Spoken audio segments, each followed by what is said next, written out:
trying to keep up with inflation. You have to go back to common sense. That's not what we intended.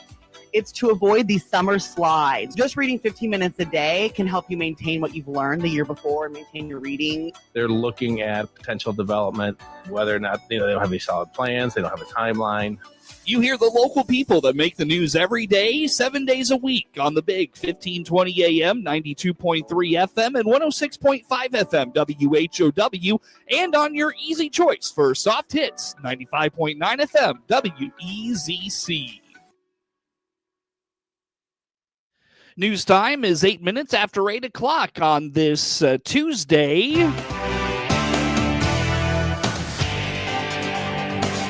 Top of the morning from the newsroom of Regional Radio and DeWittDailyNews.com. I'm Seth Lawrence with this local news update.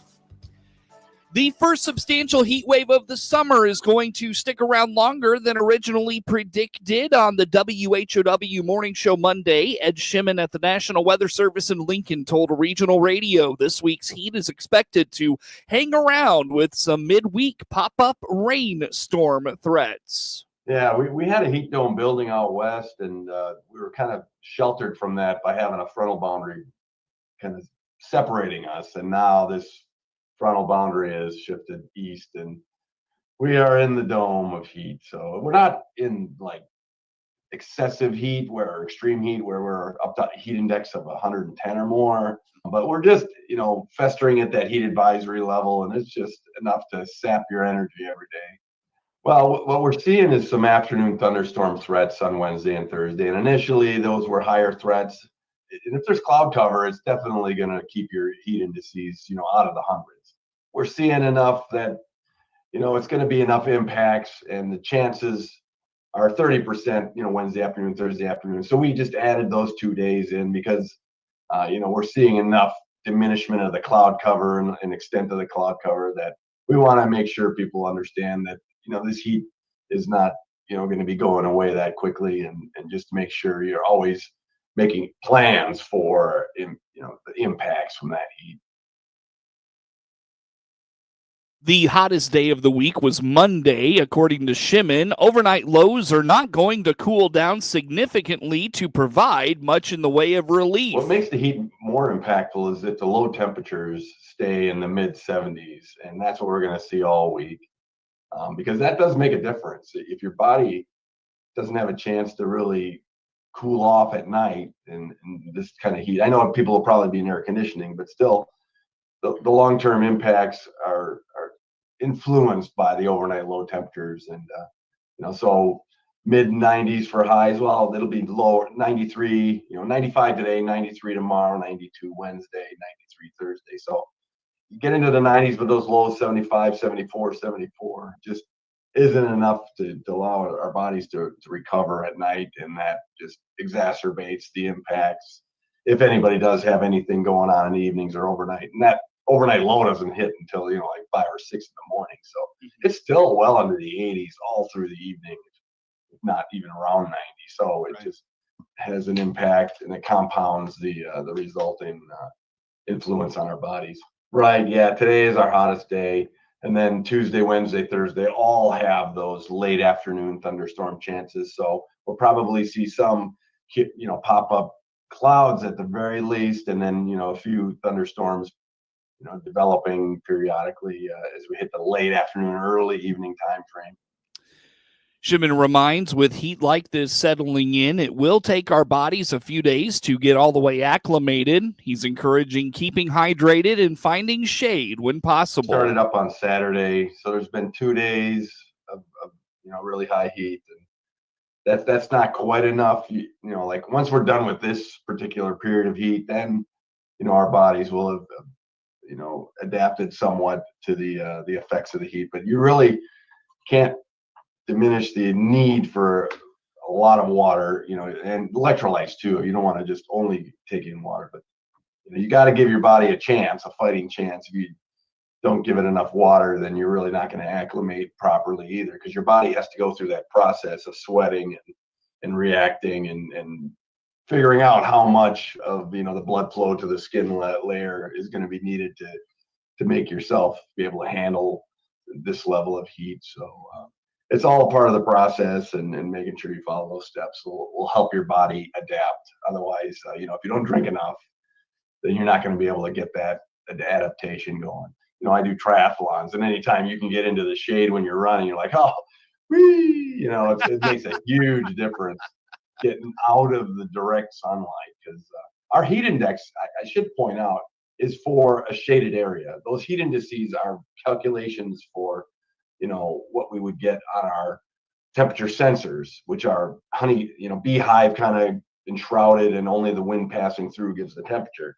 If you're in the sun, you can add 10 degrees to that heat index number, or even up to 10 to 15 degrees hotter in the feeling of that if you're in the direct sunlight. So if you're outside in the sun, you can expect even higher impacts than what we're messaging right now.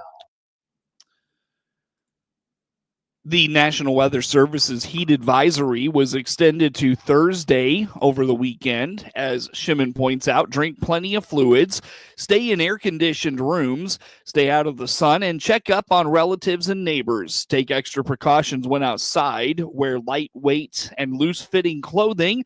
Try to limit strenuous activity to the early morning or evening, and take action when you see symptoms of heat exhaustion and heat stroke. The National Weather Service in Lincoln is providing residents in Central Illinois with a comprehensive list of places to beat the heat.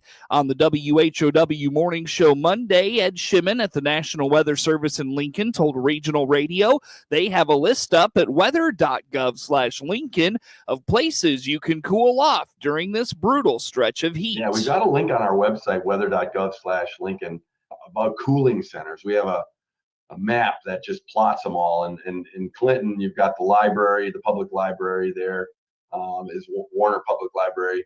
And then there's one other in DeWitt County Friendship Center. So, take advantage of those. If something breaks, your air conditioner breaks, that happens in the heat of the day. Mm-hmm. So, go to our website, check out, the heat messaging we have, and there's a cooling center link there. Just if you can't make that one, there's other ones across all of Illinois. Weather.gov/Lincoln, and we have a link at the top of our page highlighting the heat safety there. A heat advisory again remains in effect for the listening area until 7 p.m. on Thursday evening. Severe weather tore through central Illinois last week, and rural DeWitt County is reporting damage from a tornado that touched down. DeWitt County Emergency Management Agency Coordinator Will Pavlik told Regional Radio, while things were quiet in most of the county, an EF1 tornado touched down just west of Farmer City with 100-mile-per-hour winds. The event did damage 2 buildings in the area. However, thankfully, no injuries were reported. So, last Wednesday kind of started, early afternoon, about 1 o'clock or so. We were getting some systems coming through from the St. Louis area, and then we had some others that were kind of heading west. Jacksonville got hit pretty bad west of us, but we did have a system, that came up through Macon County and then reached DeWitt County kind of around 3 o'clock or so. But we had a system come through and, did some damage. And, we actually did have a tornado that did touch on the ground, started to kind of right around Buckeye Road, a little bit west of Farmer City, and then kind of headed northeast, past Leroy and Depot roads, and then actually got back up off the ground right around Prairie Chapel Road, based on National Weather Service surveys that they had done a couple days after the storms. But it was ruled an EF1. There were 100-mile-an-hour winds that were attached to that system, or that particular tornado, and it did do some damage. There were a couple outbuildings out on Leroy Road that did some damage to a barn and a machine shed. There was another barn on Depot Road that had some damage as well. Thankfully, no injuries, no homes were damaged per our reports that we had kind of compiled over the last few days. But yeah, it did do some damage, and we were very fortunate, again, like I said, to not have any injuries or anything like that. So. And, based on what I heard, there wasn't a whole lot else that happened throughout the county in terms of any sort of damage, but we did have some strong winds that reached the area at that point. When severe weather comes to DeWitt County, EMA goes out following the storm to survey any damage that may have been caused. So we will go out and do damage assessments based on reports that kind of come into our office and, things that we kind of monitor on social media and whatnot. So, the reports of the outbuildings damaged last Wednesday, we had kind of gotten through the grapevine. And so we went out there and kind of just made sure, that there was no, damages to the dwelling, which is kind of our big thing when we do our initial damage assessment, is we're, looking to see, is the home damaged by any means to the point that it becomes inhabitable to the family or individuals that are living there. And, like I said, obviously with this one, it was a barn and machine shed. So unfortunately, in terms of assistance, nothing we can really do on our end to the homeowner, but that ends up being, strictly an insurance thing for them. But, if there was damage to the home, obviously we would kind of take a look at it and see, is it, like I said, is it something that people can still live in after the fact, or is it something that's going to be completely destroyed and needs a whole new rebuild? And in that case, we'd go, to the next step in terms of the FEMA or state assistance process. And so that's kind of what we do. We like I said, we do our initial damage assessment kind of right away, and then, kind of just survey the damage and see, what's been done to the home or to an outbuilding, anything with trees, power lines that affect the home as well. We take into account. The DeWitt County Emergency Management Agency works closely with the National Weather Service in that survey damage reports. Get news anytime at DeWittDailyNews.com. Sports is next. Here's Clinton Save-A-Lot owner Dave Jackson on Inflation 3.0. The rate of increase has slowed down. That doesn't mean inflation